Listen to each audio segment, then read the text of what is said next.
எங்கள் துணிச்சல் மிக்க வீரர்கள் யூத ஆட்சியை தண்டிப்பார்கள் என்று அறைகூவல் விடுத்தார் சலாமி. இப்படியெல்லாம் அறைகூவல் விடுத்த சலாமி இப்போது இல்லை. நாங்கள் இந்த போரில் பங்கெடுக்கவில்லை, இது இஸ்ரேலுக்கும் ஈரானுக்கும் இடையிலானது அப்படின்னு மார்க்கோ ரூபியோ சொல்லி இருக்கிறார். ஏன் அவ்வாறு சொல்லும்? அதுக்கு 2 காரணம். ஒண்ணு, இந்த தாக்குதலை இந்தியா யாரை ஆதரிக்கும்? 2 நாடுகளும் நம்மை பொறுத்தவரை நட்பு நாடு. அப்போ கோலஹலாஸ் டிவி யூடியூப் சேனல், இது வாய்மையின் எக்காலம். வணக்கம் நண்பர்களே. மேற்காசியாவில் போர் பதற்றம் உச்சத்தை தொட்டிருக்கிறது. ஈரானை போட்டு புரட்டி எடுத்துக் கொண்டிருக்கிறது இஸ்ரேல்.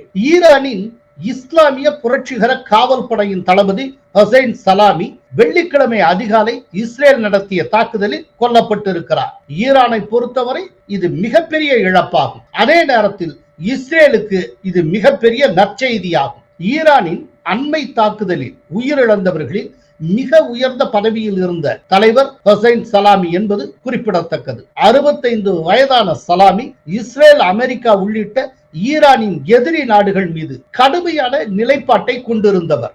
அமெரிக்காவானாலும் சரி, இஸ்ரேல் ஆனாலும் சரி, இந்த 2 நாடுகளில் எந்த ஒரு நாடு தாக்குதல் நடத்தினாலும் ஈரான் நரகத்தின் கதவுகளை திறந்து வைத்திருக்கும் என்று கடந்த மாதம் அவர் கடுமையாக எச்சரித்திருந்தார்.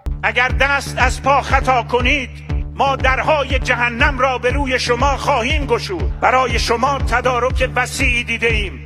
اگر اشتباه کنید.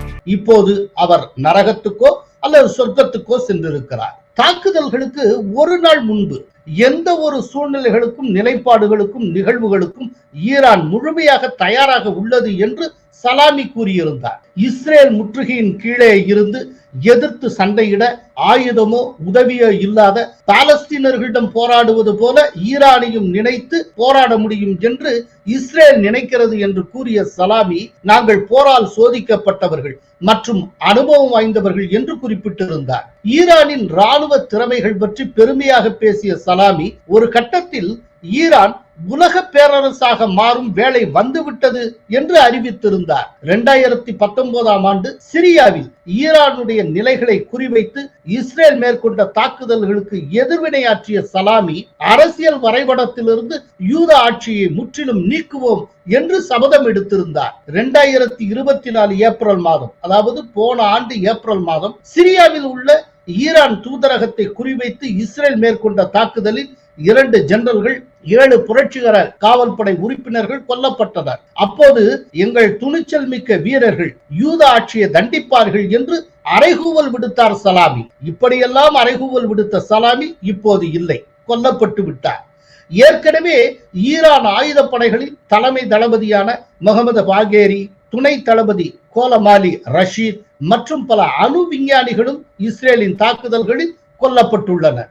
இந்தியா, ஈரான் இடையே அணு ஆயுத பேச்சுவார்த்தை நடந்து வரும் நிலையில் பேச்சுவார்த்தையை பாதிக்கக்கூடிய எந்த நடவடிக்கையும் எடுக்கக்கூடாது என்று தன்னுடைய கூட்டாளியான இஸ்ரேலுக்கு அமெரிக்க அதிபர் டொனால்ட் ட்ரம்ப் எச்சரிக்கை விடுத்திருந்த போதிலும் ஈரானின் அணுசக்தி நிலையங்கள், பாலிஸ்டிக் ஏவுகணை தொழிற்சாலைகள் மற்றும் ராணுவ தளபதிகளை குறிவைத்து இஸ்ரேல் பரந்த அளவிலான தாக்குதல்களை நடத்தி இருக்கிறது.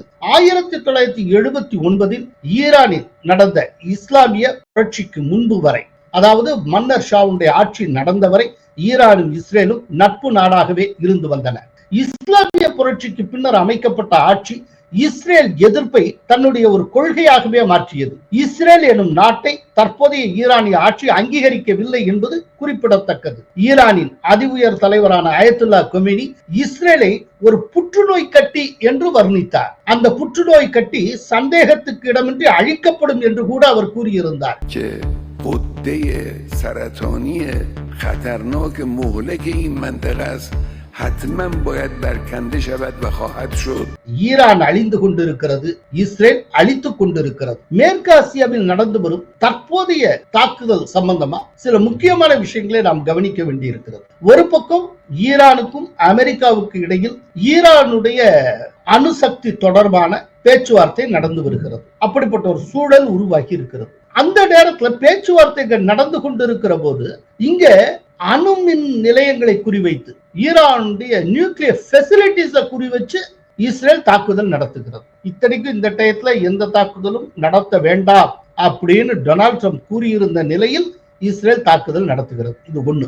இரண்டாவது, அமெரிக்காவுடைய வெளியுறவுத்துறை அமைச்சர் மார்க்கோ ரூபியோ ஒன்றை தெளிவாக சொல்லி இருக்கிறார். இது இஸ்ரேலுடைய தாக்குதல் தான். இந்த தாக்குதல்ல அமெரிக்கா பங்கெடுக்கவில்லை. இது அவங்க பண்ணிட்டு இருக்காங்க. இது இஸ்ரேலுக்கும் ஈரானுக்கும் இடையிலானது. இந்த தாக்குதல் எங்களுக்கு சம்பந்தம் இல்லை அப்படின்னு மார்க்கோ ரூபியோ வேக வேகமாக சொல்லுகிறார். இந்த ரெண்டுத்துக்கு என்ன காரணம்? இத முக்கியமா பார்க்க வேண்டியது என்ன அப்படின்னா, நீங்க எப்போதுமே ஒரு பேச்சுவார்த்தை நடத்துறாங்க அப்படின்னா, இந்த பேச்சுவார்த்தைக்கு முன்னதாக எந்த தரப்பு தன்னுடைய கை ஓங்கடும் நினைக்கிறதோ அந்த தரப்பு இந்த எதிர்த்தரப்ப ஓங்கி சில சாத்தும். இது அடிக்கடி நீங்க பார்க்கலாம். இந்த போர் சமயத்துல நடக்கக்கூடிய பேச்சுவார்த்தை எல்லாம் நீங்க பார்க்கலாம். ஒரு உதாரணம் சொல்றேன், ரொம்ப ரீசன்ட் எக்ஸாம்பிள்.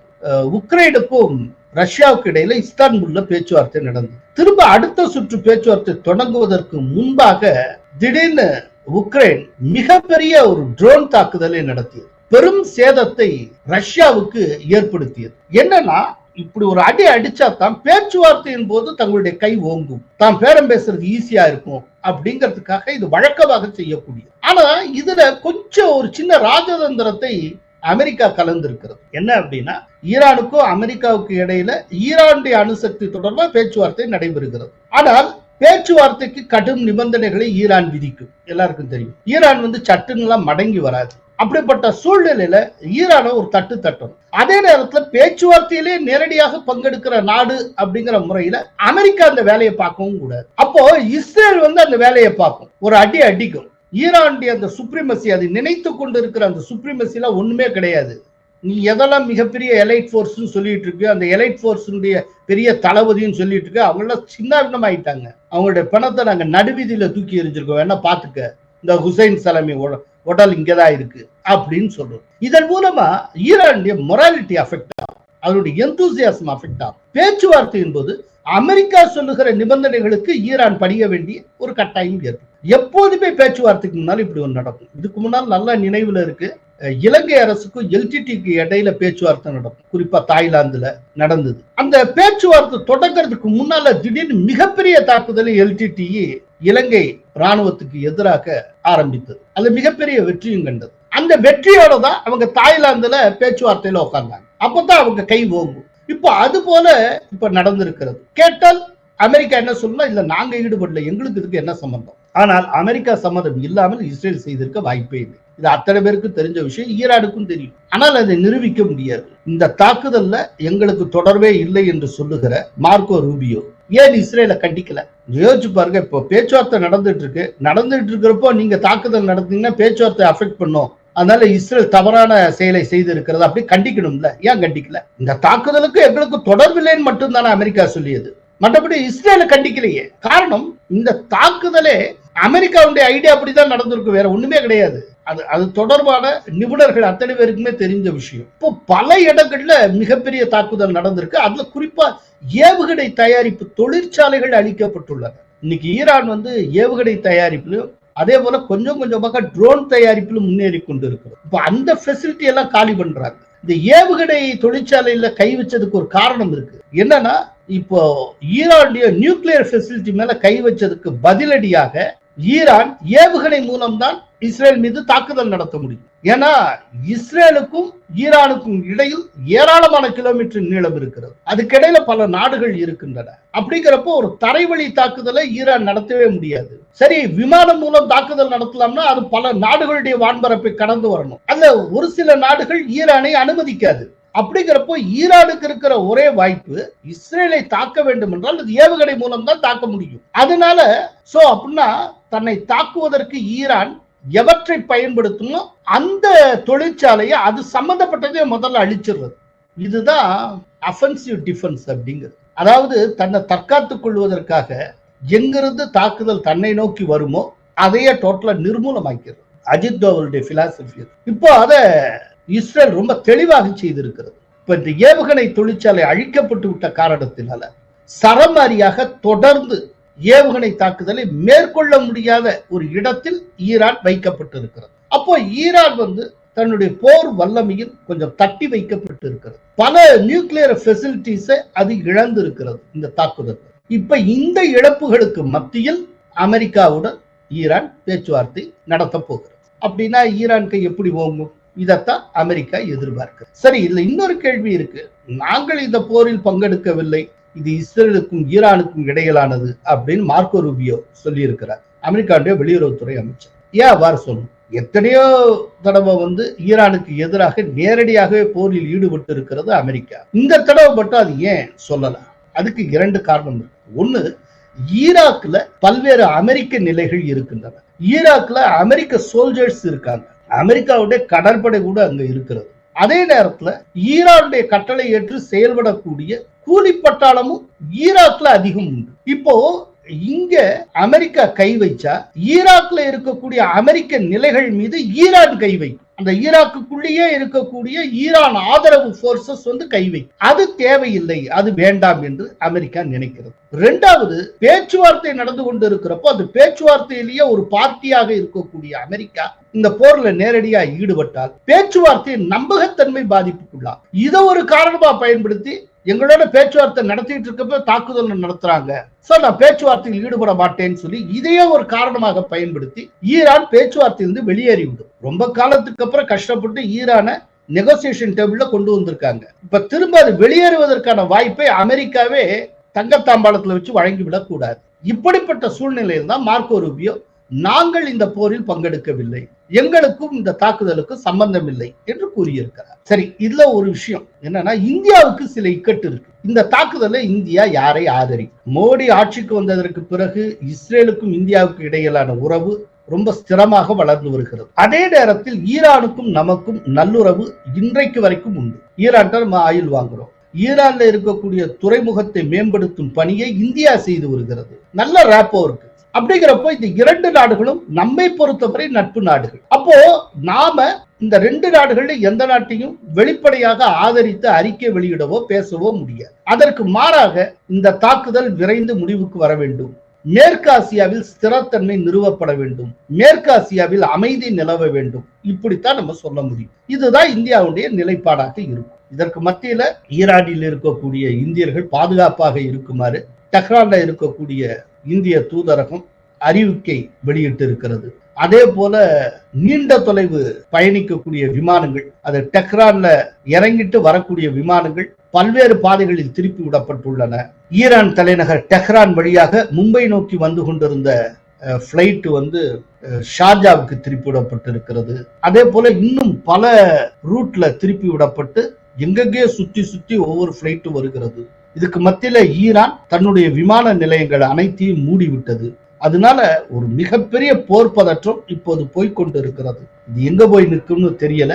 ஆனால் ஒரு நாடு ஏற்கனவே ஒரு இஸ்லாமிய ஆட்டம் பாம் என்று சொல்லப்படக்கூடிய ஒரு ஆட்டம் பாமை பாகிஸ்தான் வைத்திருக்கிறது. அதுவே பலவிதமான பீதியை பல்வேறு நிபுணர்களுக்கு கிளப்பி இருக்கிறது. ஏன்னா பாகிஸ்தான்ல ராணுவம், ISI எல்லாமே கலந்து ஆட்சி செய்கின்றன. அங்க சிவில் நிர்வாகம்னு ஒரு பெர்ஃபெக்ட் நிர்வாகம் கிடையாது. மக்களால் தேர்ந்தெடுக்கப்பட்ட அரசுங்கிறது எப்போதும் 3வது இடத்துல தான் இருக்கு. முதல் இடத்துல ராணுவம், அதுக்கப்புறம் ISI, அப்புறம் தான் அங்க மக்களால் தேர்ந்தெடுக்கப்பட்ட அரசு. அப்படிப்பட்ட சூழ்நிலையில பாகிஸ்தான் வைத்திருக்கக்கூடிய நியூக்ளியர் ஃபெசிலிட்டி பயங்கரவாதிகள் கையில சிக்கிவிட்டால் என்ன ஆகும் அப்படிங்கிற ஒரு பதற்றம், பயம் எல்லோருக்குமே இருக்கிறது. அப்படிப்பட்ட சூழ்நிலையில இன்னொரு இஸ்லாமிய நாடு அணுசக்தியை மேம்படுத்திக் கொள்வது என்பது, அணுகுண்டு தயாரிக்கக்கூடிய இடத்துக்கு வந்து சேர்வது ரொம்ப ரொம்ப உலகத்துக்கு ஆபத்தானது. இன்னைக்கு ஈரான் கிட்டத்தட்ட இந்த யுரேனியம் செறிவூட்டக்கூடிய அந்த ப்ராசஸ்ல 60% வரைக்கும் சக்சஸ்ஃபுல்லா வந்துட்டாங்க அப்படின்னு சொல்றாங்க. இன்னும் 40% தான் அவங்க சக்சஸ் பண்ணணும்.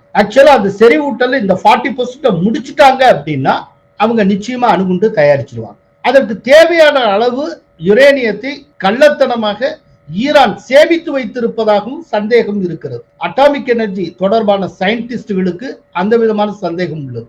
இப்போ அது கைவசம் ஸ்டாக்ல இருப்பில் வைத்திருக்கக்கூடிய யுரேனியம் அத்தனையும் அவங்க என்ரிச் பண்ணிட்டாங்க, செறிவூட்டிட்டாங்க அப்படின்னா அநேகமா ஈரான் விரைவிலேயே அணுகுண்டை தயாரித்து விடும் அப்படிங்கிறாங்க. இந்த சூழ்நிலையில் தான் ஈரானை அணுகுண்டு தயாரிக்க விடாமல் ஆக்க வேண்டும் என்பதற்காக பேச்சுவார்த்தையை முன்னெடுக்கிறது அமெரிக்கா. இன்னொரு புறம் அதனுடைய நியூக்ளியர் ஃபெசிலிட்டிஸை தகர்த்து கொண்டிருக்கிறது இஸ்ரேல். இப்ப டோட்டலா உங்களுக்கு ஒரு பிக்சர் கிடைச்சிருக்கும்னு நினைக்கிறேன். சோ இந்த மேற்காசிய தாக்குதல் அப்படிங்கிறது எப்ப முடிவுக்கு வரும்? இப்ப நடந்து கொண்டு இருக்கிற தாக்குதல் அநேகமா போதுமான அளவுக்கு நியூக்ளியர் ஃபெசிலிட்டிஸ நொறுக்கி எரிஞ்சாச்சு. பேச்சுவார்த்தையில ஈரானுடைய கை ஓங்காது அப்படிங்கிற ஒரு திருப்தி இஸ்ரேலுக்கு ஏற்படுகிற வரை இந்த தாக்குதல், இந்த போர் தொடரும்.